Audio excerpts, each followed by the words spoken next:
তোমার স্পর্শে হারিয়ে যাই পার্ট ৩।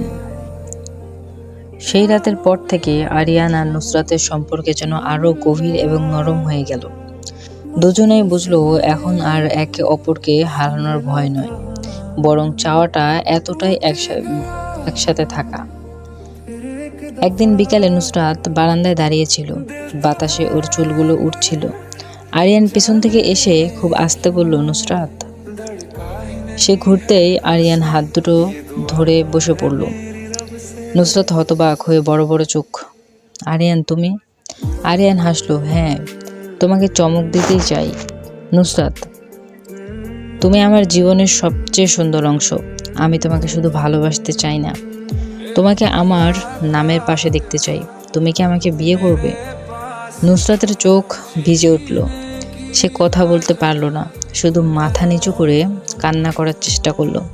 আরিয়ান এগিয়ে এসে তার গাল দুটো ধরে বলল, কাঁদছো কেন? নুসরাত ফিসফিস করে বলল, কারণ আমি এখনো ভাবিনি কেউ আমাকে এতটা চাইতে পারে এভাবে। আরিয়ান তার কপালে চুমু দিল। আমি চাই তোমাকে সারা জীবন। সে খুব আস্তে মাথা তুলে বলল, হ্যাঁ আরিয়ান, আমিও তোমাকে চাই। আমি তোমারই হব। কয়েক সপ্তাহ পর ছোট একটা অনুষ্ঠানে পরিবারের মানুষের সামনে তারা একে অপরকে মালা পরালো। নুসরাত লজ্জায় চোখ দুটো নিচু করে বসে আছে। আরিয়ান তাকিয়ে আছে ওর দিকে, এমনভাবে যেন পৃথিবীতে নুসরাত ছাড়া আর কিছুই নেই। সেখান থেকে ফেরার পর রুমে ঢুকতেই দরজা বন্ধ হলো। ঘরটা নরম আলোয় ভরা। নুসরাত মাথা নিচু করে দাঁড়িয়ে আছে বেডের পাশে, দু পা কাঁপছে। আরিয়ান ধীরে ধীরে তার কাছে গেল। এভাবে ভয় কেন পাচ্ছ তুমি?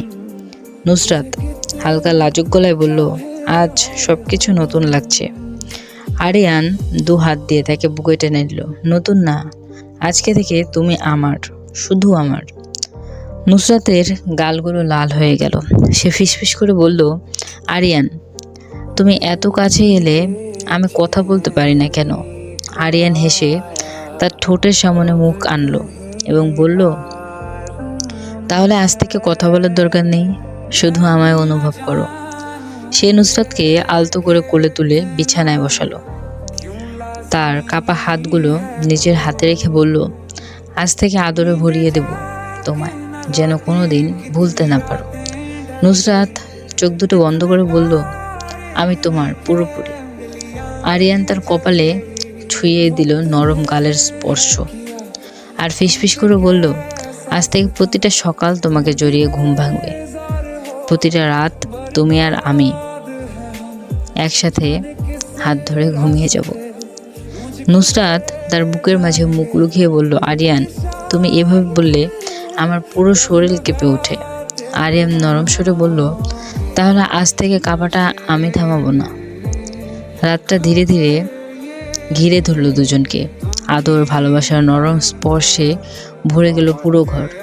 আরিয়ান যতবার নুসরাতকে জড়িয়ে ধরল, নুসরাত ততবার বুঝল যে সব সঠিক জায়গায় সে এসেছে, যে বুকে তার জীবন নিরাপদ। তো ভিউয়ার্স, গল্পের বাকি পার্ট আসছে খুব শীঘ্রই।